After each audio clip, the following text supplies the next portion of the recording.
Right, it's time for X-Men Legends, and I have a confession to make. I really didn't like this game. I wanted to, as I love Diablo or Baldur's Gate Dark Alliance style action RPGs, and I'm also a casual fan of the X-Men. However, there were just certain aspects of the gameplay that held X-Men Legends back, and that means it's the first game that I've featured here that I can't wholeheartedly recommend that you pick up for yourself. It's also the reason why I don't have quite as much footage as I would have liked, as I struggled to get through the first few levels before deciding that I really didn't want to continue. Firstly, the party system and the abilities of your squad. You are forced to take a squad of 4 X-Men with you at all times, even in single player mode.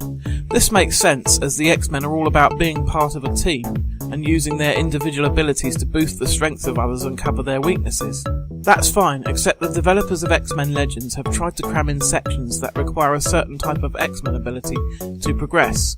For example, there are large gaps that need somebody like Iceman to make a bridge to let everyone else across. This forces you to have Iceman in your squad or someone else with a similar ability, and should your bridge building pals fall in battle, you either have to traipse all the way back to an extraction point where you can save, switch out your team and resurrect them, or you're stuck if you happen to be between 2 of these gaps. Quite annoying, and from what I've played of the sequel they did away with this. Secondly, the dumber AI of your squad members. Dotted around all of the levels I've played so far have been explosive barrels or gas tanks, which do a huge amount of damage to anyone who happens to be near them when they go off. Your squad have a habit of shooting them at close range, nearly killing themselves in the process, and thus requiring you to use one of your precious health potions. You can only carry 9 of these at the most, so you'll find yourself going through them quicker than you would have liked, due to your mutant colleagues being dumbasses. You really could do with saving them for the boss fights, yet are forced to consume most of them before you get there. Of course, you could just let your team members die and leave them dead, but that makes taking care of the bosses rather challenging as well. On top of these issues, the game in general can be somewhat glitchy.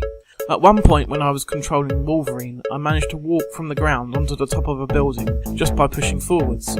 I'm pretty sure that's not meant to happen. All of these things aside, the game still does have some decent voice acting, and they managed to get Patrick Stewart to reprise his role as Professor X, which is cool. Steve Bloom also makes for a good Wolverine. The music is largely forgettable, unfortunately. The graphics are decent enough, but can also be glitchy at times. I also found that it was sometimes hard to distinguish between your foes and your teammates, as the colour schemes used can be fairly similar. Before playing this game, I was really looking forward to trying it finally, so it's quite disappointing that I just didn't get on with it.